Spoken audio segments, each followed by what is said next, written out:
Cardinal Fernández, Dignity Lies at Heart of Church's Stance on Gender. By Glatz, Catholic News Service. The infinite and inalienable dignity inherent in every human being has practical consequences which include protecting everyone's right to life from conception to a natural end and opposing the technocratic ideology of gender, said the head of the Vatican's doctrinal office. We don't want to be cruel and say that we don't understand people's conditioning and the deep suffering that exists in some cases of dysphoria, that manifests itself even from childhood, said Cardinal Víctor Manuel Fernández, prefect of the Dicastery for the Doctrine of the Faith. Those experiencing profound dysphoria, which is a state of intense emotional discomfort or distress, are exceptional situations, which must be evaluated with great care, he said in a talk given during a conference in mid-February organized by Germany's Cologne University of Catholic Theology.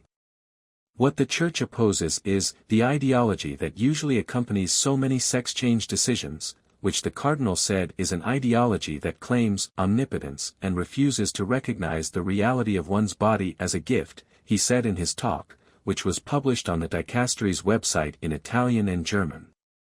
Clarifications about the meaning of the infinite dignity. The Cardinal took part by video link in the conference, which was dedicated to Catholic teachings on human dignity. He presented a paper offering some clarifications regarding the meaning of the infinite dignity and the ontological dignity of the person as presented in Dignitas Infinita, Infinite Dignity, a document released in April 2024 by the Dicastery and approved by Pope Francis. The document had provoked some questions about the nature or source of infinite dignity and how it could be said to apply to finite beings, while others had criticized the document's condemnation of gender theory and sex change procedures. The Cardinal sought to address those points by clarifying the Catholic Church's defense of the ontological dignity of the human person, which is a dignity that cannot be given or taken away and is immutable no matter the person's state, capacity, or circumstances. It is not to be confused with moral, social or existential dignity, which can be imperfect, lost or harmed, he said. For example, a human being does not lose his or her ontological dignity even when living an undignified life in a moral or social sense, such as in a state of sin or in extreme poverty. Certain conditions are not dignified, in that they do not correspond to the nature of the human person who is loved by God and called to love others, the Cardinal said. The ontological reality of a dignity, inherent in human nature and given by God, that is not diminished or affected by any circumstance, he said, is the basis for upholding and protecting the dignity of all human beings even if they are unconscious, unborn, differently abled, infirm or on death row.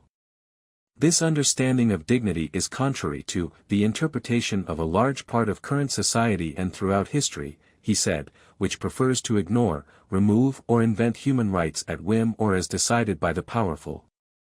While infinite dignity denounced discrimination against LGBTQ+ people and situations in which people are imprisoned, tortured, and even deprived of the good of life solely because of their sexual orientation, it also condemned gender theory as extremely dangerous since it cancels differences in its claim to make everyone equal.